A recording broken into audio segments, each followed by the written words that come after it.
क्योंकि पंडित लोग जो क्या है वो पतरा खोला तो खतरा चालू। What's up guys, welcome back to my channel. तो यहाँ पे अभी शाम के 5 बज रहे एंड मैं आज सुबह से मैंने कोई व्लॉग नहीं बनाया। अभी मैं व्लॉग बनाना चालू करना है। एक्चुअली आज व्लॉग बनाने का मन नहीं था, बट मैं वो डेली रूटीन तोड़ना नहीं चाहता था, तो फिलहाल मैंने कैमरा उठा लिया है एंड थोड़ा बहुत बाहर जा रहा हूँ थोड़ा छोटा मोटा काम के लिए, तो वो भी मैं आप लोगों को दिखाता हूँ एंड ब्लॉग भी हो जाएगा, तो आप लोग एंजॉय भी कर लोगे थोड़ा बहुत, है ना। एंजॉय करोगे ना तो लाइक करो, सब्सक्राइब करो यार फटाफट यार। तो फिलहाल मैं निकलता हूँ फटाफट वरना लेके। तो गाइस अभी मैं संजय भाई के साथ निकला था एक काम पे, लेकिन मैं जो गाड़ी चला रहा हूँ वरना चला रहा हूँ, तो इसमें क्या हो रहा है, वरना मेरी ऑटोमेटिकली लेफ्ट साइड थोड़ी सी टर्न हो रही थी।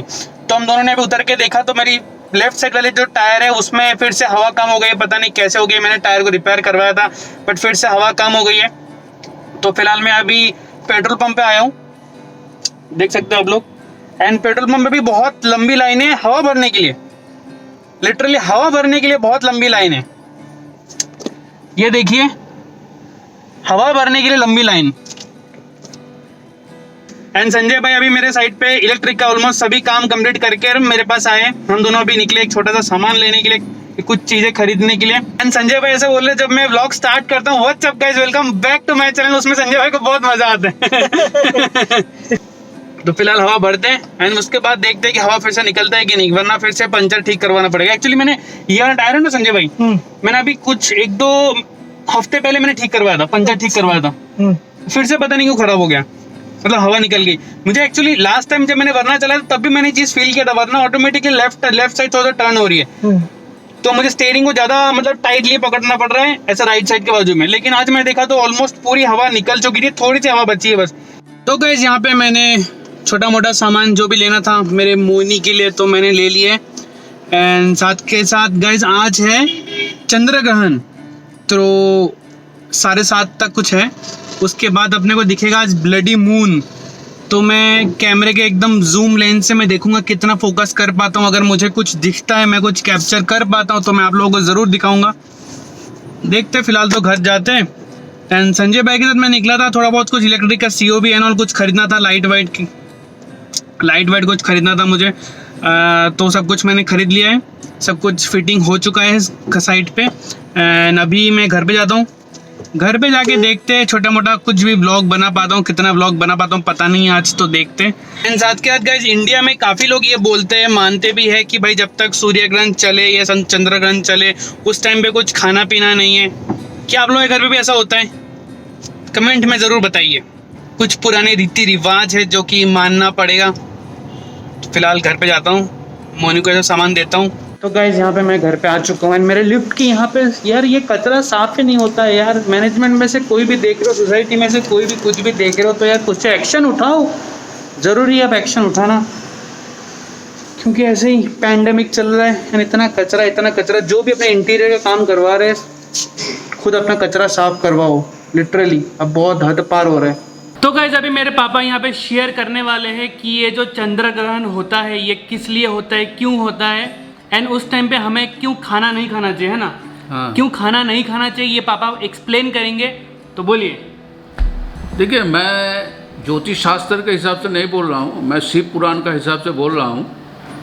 शिव पुराण में ऐसा है जब समुद्र मंथन का टाइम पर जो अमृत निकला था, वो अमृत को बांटने के लिए जब भगवान विष्णु ने मोहिनी रूप धारण किया था, वो मोहिनी रूप धारण करने के बाद तो असुर लोगों को मोहिनी रूप देखा करके देवता लोगों को अमृत पिला रहा था। उस टाइम में राहु जो है, जो असुर था, उसने जाकर चंद्रमा और सूर्यदेव के बाजू में बैठ गया। मैं शिव पुराण का बात कर रहा हूँ, शिव पुराण का हिसाब से। बैठने के बाद में भगवान विष्णु ने जी ने उनको जब अमृत दे दिया तो उन्होंने थोड़ा मुंह में डालते ही सूर्यदेव ने बोला कि ये तो राहु है, तो नारायण ने उनका अपना चक्र से अपना गर्दन काट दिया उसका और शरीर को फेंक दिया ब्रह्मा लोक में। और चंद्रमा ने अमृत कलश लेकर के उन्होंने भागते भागते पहुंच गया इलाहाबाद में, वहाँ जाकर 12 साल छुपा हुआ था पानी में। तो उस टाइम में वहाँ भी राहु ढूंढते पहुँच गया और राहु के साथ सीना झिपटी करने में, तो वहाँ जो अमृत का बूंदे जो गिरा था इलाहाबाद में, तो वहाँ इसीलिए हर 12 साल का बाद में एक दफ़े वहाँ पर अमृत जो है वो भगवान का देवता का आशीर्वाद है जो अमृत बाहर ऊपर आता है, तो इसलिए वहाँ 12 साल का बाद में वहाँ पर कुंभ मेला होता है। सब महात्मा लोगों ने, साधु लोगों ने जाके वहाँ नहाता है। फिर वहाँ से अमृत का कलश लेकर के नासिक में पहुँच गया, वहाँ पर 12 साल वहाँ भी छुपा हुआ था। फिर वहाँ भी राहु के साथ छीना झपटी में, फिर वहाँ बूंदे गिरा, फिर वहाँ से भाग करके जा करके नासिक में था, नासिक में नदी में 12 साल था, वहाँ भी छीना झपटी हुआ। उसके बाद इलाहाबाद में जाके पहुँचा नदी में, वहाँ जा करके 12 साल था, वहाँ छीना झपटी हुआ, वहाँ भी बूंदे गिरा। तो जहाँ जहाँ छुपा हुआ था तहाँ तहाँ बूंदे गिरा था। तो फिर जा करके शिव जी के गोद में बैठ गया अमृत कलश लेकर चंद्रमा। तो राहु भी वहाँ जाके पहुँच गया। तो राहु ने जाकर गुस्से से बोल रहा था शिव जी को, मेरे एक आशीर्वाद दीजिए, वर दीजिए, ताकि मैं चंद्रमा को खा सकूं। वरदान दिया था जो मैं चंद्रमा को खा सकूं। तो शिव जी बोला तथास्तु। तो सब देवता ने बोला शिव जी को, जो अमृत कलश बचाने के लिए चंद्रमा ने इतना मेहनत किया और आपने उसको मुँह में डालने के लिए आशीर्वाद दे दिया। तो शिव जी ने बोला ठीक है, मेहनत एक दफ़े दे देते, एक दफ़े उनको मुँह में डाल ही देते। तो चंद्रमा को पकड़ के जब राहु का मुँह में डाला, तो राहु ने, उसने इतना सोचा नहीं था उसको दांतों से मैं उसको कुचल दूं, लेकिन उसने क्या किया, उसको खा गया। खाने से क्या हुआ, उसको नीचे का पर्सन में कुछ था नहीं, इसलिए चंद्रमा ऊपर से खाया तो नीचे से निकल गया, मतलब चबाना भूल गया उसने। तो फिर दोबारा बोला जब मेरे को फिर खाने के लिए बरदुआ दीजिए। तो शिव जी बोला नहीं, एक दफ़े बोला था मैंने, एक दफ़े दे दिया। तो उसलिए क्या है, जब चंद्र ग्रहण जब लगता है तो उस टाइम में क्या है, पूरा वातावरण अशुद्ध हो जाता है, हर चीज़। तो उस टाइम में क्या, आदमी खाना पीना सब कुछ बंद कर देता है उस टाइम में। फिर चंद्र ग्रहण खत्म होने के बाद, फिर नहाने का बाद, फिर बाकी जो काम है आदमी करते हैं। उसमें क्या है, जो डिलीवरी जो लेडीज़ लोग होते हैं, उनको बोलता है प्रेग्नेंट लेडी, उनको कुछ काम नहीं करने के लिए, कि उस टाइम में अगर कुछ काटेगा या कुछ छीलेगा, कुछ भी करेगा, तो वो ग्रहण का टाइम में वो बच्चे के ऊपर इफेक्ट होता है। इसीलिए हमेशा बड़े बुजुर्ग कहते हैं जो भाई तुम चलते रहो, इधर उधर कभी बैठो भी नहीं, चला फिर इधर से इधर पैदल चलते रहो या भगवान का कथा सुनते रहो।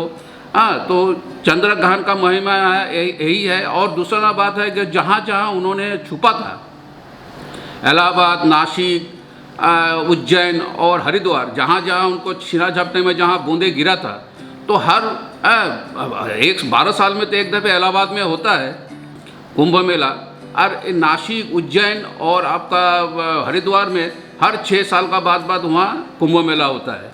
तो राहु केतु जो है वो सूर्य ग्रहण को खाता था वो। तो इसीलिए चंद्र ग्रहण सूर्य ग्रहण में जो दोष लगता है, ये दोष का वजह से आदमी खाना पीना सब कुछ करना बंद कर देता है। उस टाइम में कोई भी चीज़ अनियम काज होगा नहीं। तो ग्रहण खत्म होने के बाद ही आदमी धोने के बाद फिर खाना पीना बनाना या दूसरा कोई भी काम करना है, इसी हिसाब से, इसीलिए आपको ग्रहण को माना जाता है। लेकिन ज्योतिष शास्त्र के हिसाब से अलग है। हम तो ज्योतिष शास्त्र के सब जा नहीं रहा हूँ, क्योंकि पंडित लोग जो क्या है, वो पतरा खोला तो खतरा चालू, इसीलिए पंडितों को बातों में ज़्यादा जाता नहीं है। जो शिव पुराण में जो है, शिव पुराण का ही बात आपको बताया हूँ। तो यही बात है। ये बात सुनने के बाद आप लोग थोड़ा इसी टाइम पर थोड़ा होशियारी से रहना, और ताकि आदमी सब कुछ सुरक्षित रहे। बराबर। तो भी हमको ये पता चल गया कि क्यों ग्रहण के टाइम पे कुछ भी खाना पीना नहीं चाहिए, कुछ भी उल्टा सीधा काम नहीं करना चाहिए। ये डाउट अभी क्लियर हो गया मुझे भी इस व्लॉग बनाने के चक्कर में। तो गाइस, इसी के साथ मैंने अभी हमारे घर से मून को देखा, चांद को देखा, जो कि ब्लडी मून जैसा कुछ लग नहीं रहा है। हालांकि एशिया में काफ़ी जगह पे ब्लडी मून जैसा लग रहा है, बट हमारे अहमदाबाद से तो नहीं लग रहा है, इसलिए मैं दिखाने का कोई मतलब नहीं होता। तो फिलहाल इस व्लॉग को मैं यहीं पे ख़त्म करता हूँ, समाप्त करता हूँ। आज का ब्लॉग ज़्यादा लंबा नहीं खींचूंगा, कुछ शूट करने के लिए ज़्यादा कुछ खास है नहीं, तो यहीं पे आज समाप्त करते हैं। आप लोग लाइक कीजिएगा, सब्सक्राइब कीजिएगा, शेयर कीजिए, अपने सारे दोस्तों को शेयर कीजिए, एंड कमेंट में ज़रूर बताइएगा कि मेरे पापा ने जो भी बोला उसमें से आप लोगों को कुछ सीखने मिला, क्या है, जो भी है बताइए आप लोग, है ना। क्योंकि यहाँ पे मेरे पापा ने जो भी बोला बहुत ही मीनिंगफुल बात बोला, मुझे भी आज तक पता नहीं रही थी ये चीज़, तो मैंने सोचा कि आज जान भी लेता हूँ एंड साथ के इस चीज़ को ब्लॉग में भी दिखा देता हूँ, ताकि मेरे पापा के थ्रू ये बात काफ़ी लोग तक पहुँचे एंड उन लोगों को भी पता चले कि भाई ये जो ग्रहण लगता है ये क्यों लगता है, किस लिए लगता है, क्यों नहीं खाना चाहिए, है ना। तो खत्म करता हूँ आज का ब्लॉग यहाँ पे। जय श्री राम, ध्यान रखिए आप सब लोग एक दूसरे का, बाय।